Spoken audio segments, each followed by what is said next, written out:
நிகழ்ச்சிகள் சந்திப்பதில் மிக்க மகிழ்ச்சி அடைகிறேன்.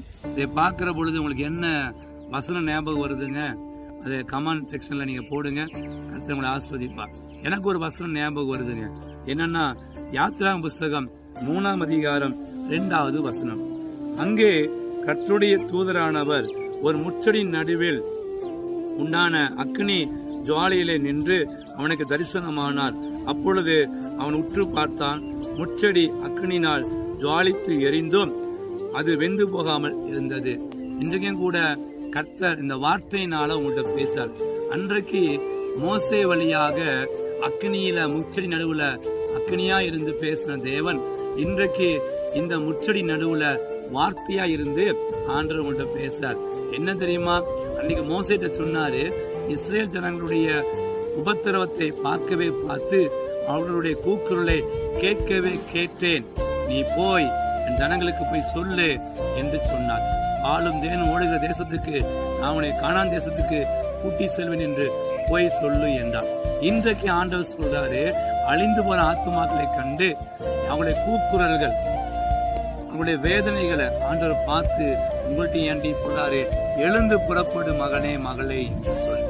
ஆத்துமாக்கள் அழிந்து போய் கொண்டிருக்கிறாங்க, பாவத்தில் விழுந்து கொண்டிருக்கிறாங்க. இதோ பரம கானானாக பரலோகத்திற்கு நான் உன்னை அழைத்து செல்கிறேன், வா என்று சொல்லி ஒரு மோசையை பார்த்து ஆண்டவர் சொன்னார், நீ போ.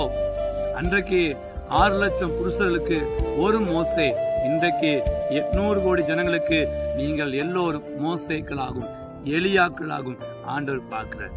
அல்லேலூயா. இன்றைக்கு ஜனங்கள் அழிந்து கொண்டிருக்கிறாங்க, கொத்து கொத்தாய் மடித்து கொண்டிருக்காங்க.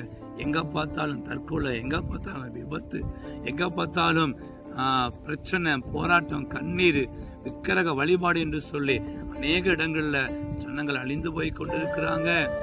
ஏசப்பா பார்த்து சொல்றாரு, உங்கள்கிட்ட என் ஜனங்கள் அழிந்து போறாங்களே, எழுந்து புறப்படு, எழுந்து புறப்படு, உன் ஒளி வந்தது என்று சொல்லி ஆத்துமாக்களுக்கு சுவிசேஷத்தை அறிவிக்க, அழிந்து போற ஆத்துமாக்களுக்கு, ஆபத்தில் விழுகிற ஆத்துமாக்களுக்கு நீ போய் சுவிசேஷ அறிவி, பரம கானானுக்கு நான் அழைத்து செல்வேன் என்று போய் சொல்லு என்று சொல்லி.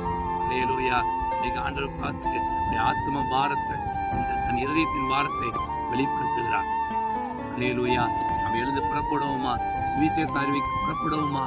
நம்மளுக்காக ஜெபிக்கலங்க. எழுந்து புறப்பட்டு ஒரு நாளைக்கு ஒரு ஆத்துமாகட்டையாவது சுவிசேஷ அறிவிங்க.